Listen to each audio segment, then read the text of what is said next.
Hey everyone, welcome back.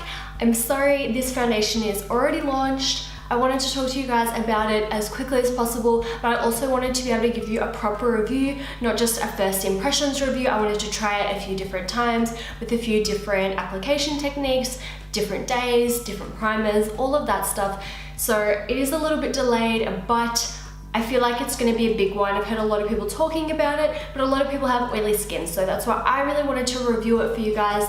With me having a bit more drier skin, this is the new NARS foundation. It is the Natural Radiant Longwear foundation. I have the shade Fiji, which is light 5. It only just launched here in Australia about a week ago, but it's been available in the US for longer. They have a huge amount of shades. I think it's like 40 shades or something. Is that exactly right? There's a lot of shades. I saw the PR packs that were going out to some people and they had, you know, like a full row of lights, a full row of mediums, and a full row for deep skins. So, I mean, personally, I only have light skin, but I know that a lot of women of color were talking about how, you know, that was a really good shade selection for them. So I just thought that that would be a plus, a bonus to add in with all of the controversy around, you know, brands not having enough inclusive shades, that this one does have a big variety to choose from. So I chose Fiji because I have Punjab in a different one, and sometimes it's just a little bit too dark for me. So I wanted Fiji. I wanted one that was like a little bit lighter but still, you know, more yellow toned. So this is a lot more neutral yellow tone, whereas the other one is like, well, this is almost more olivey. The other one was just like a little bit more intense. I did ask one of the girls at Mecca if she would be able to send this out to me because I wanted to get a review up as quickly as possible, you know, and if I waited for it to actually come out and then get to me and then I try it, then you guys would be seeing this like weeks ahead. So that is why I really wanted to try it. So I was sent it, but I did actually ask for it because I was really interested to review it and see how it would go for dry skin. Anyway, I've been rambling a lot. I wanted to show you guys, you know, it's what I'm wearing today. I filmed getting ready and stuff. I'm going to insert the clips over the top.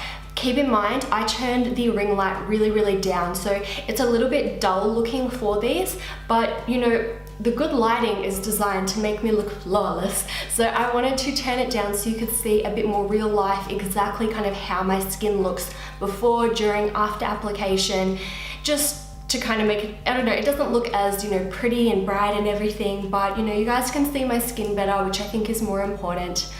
Unfortunately for me, but yeah, fortunately for you guys. So here, before you can see my skin, I have, you know, a relatively fake tan face at the moment, which is awesome because usually the tan on my face comes off really quickly. Fun little side note, this is what I used last night. It is this St. Tropez sheet mask, tanning sheet mask. So that's how I got my face to match my body last night. So pretty good, although I did get some on my thumb and I got like a weird tan thumb at the moment. I went ahead and applied 2 pumps of foundation to each side of my face. The first one, I used a brush. I used my Sigma 3D HD Max Kabuki brush. I really love this brush for applying foundation. To get a good coverage, the brush really does work a lot better, and I kind of just press that and pat it into my skin.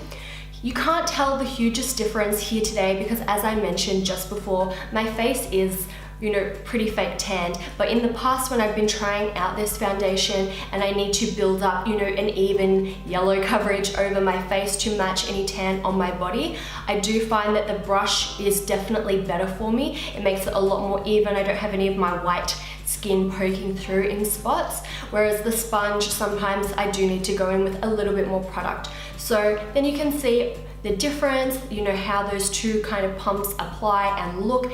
The thing with the NARS foundations is I find that their pump sizes are smaller than normal. So while I say 2 pumps for one side, it's kind of like 1 to 1.5 pumps of a different pump foundation. So keep that in mind. It sounds like a lot, you know, I use 4 over my whole face, but that's really like the amount that comes out is quite small. Now on the other side of my face, I did go ahead and I used the Beauty Blender sponge. I used it damp. I personally prefer how it looks with the sponge, but I like how it applies, you know, coverage wise with the brush. So generally what I've been doing and what I found worked best for me was if I go in with my brush first, and then I just bounce over the top with my sponge. So you can kind of see the difference in how they apply here and how they kind of look, but then I just went over my whole face with the sponge as well, just to kind of, you know, press it in. Now there's not a huge amount like of difference finish wise, but you know, that's just kind of what I did. Then I just kind of added in a couple extra shots here just so you can see, you know, the other steps that I did. I kept it really, really simple with my makeup today. I really want you to just be able to see the skin. I want you to see the foundation, how it looks. So generally I would have put some concealer corrector around my eyes before I went in with the foundation, but I did all of those steps after, just so you could see the coverage on its own without any concealers interfering or reacting or anything. I used this smallest amount of powder on my face. I actually used the new Becca one. This is the Becca Under Eye Brightening Setting Powder. I used a touch of that under my eyes, touch of that sides of my nose, and I very, very lightly dusted it over the rest of my face. There's barely any powder there, and I used a little bit of Fix Plus just because I just always use Fix Plus. I can't help it. It's just so good. Personally, I do find that when I first put the foundation on, it can kind of look like it sits on top of my skin a little bit, but by the time I finish my makeup, it all just like melts into my skin and looks flawless. So yeah, do keep that in mind if you do apply it and you're like, I don't know, it's not sitting into my skin that great. Just give it a couple minutes, like, you know, work on your brows, your eyes or whatever, come back, you'll see it actually has like sat into the skin a lot better. Now I'm not gonna go and do a full day wear test type thing because, you know, as I said, I've actually been trying it. It's not a first impressions review, I have been trying it. I know that it lasts really, really well. I will grab a photo and like a little clip later in the day just to show you guys how it's held up, but I'm not coming in and probably checking in again later. I just thought, you know, I just add it in and you can see and you can let me know what you think. I personally think it does look really nice. It doesn't stay, you know, completely the same. There is like a little bit of oil that starts to creep through a little bit. For me, that's pretty standard because we're in summer at the moment, so my skin isn't quite as dry as normal, but it definitely does look quite matte through the this area where I powdered a little bit more, but throughout the day that does soften, which is fine by me. I think anyone who gets quite dry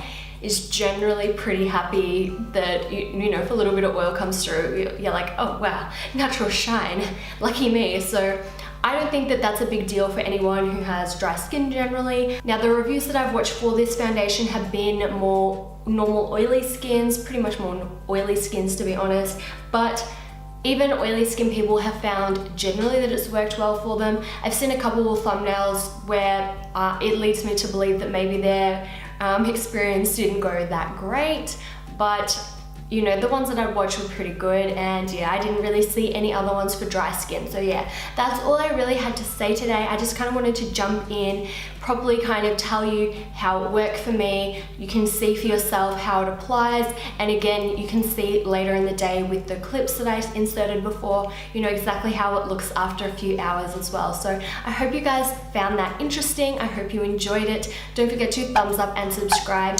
If you enjoyed this video, leave me a beautiful comment down below because I love chatting to you guys. Don't forget to go follow me on Instagram. I'm super active over there as well. You'll see this foundation for sure in some Instagram toots vids coming up really, really soon. I just still really wanted to be able to show you guys and talk to you about this foundation because I know when there is a good foundation that they can sell out very quickly in the most popular shades generally. So if you guys are interested, you can go get it now while it's still available in your shade and everything. But yeah, that's pretty much all I've got to say. Again, thank you so much for watching and we'll see you next time. Bye.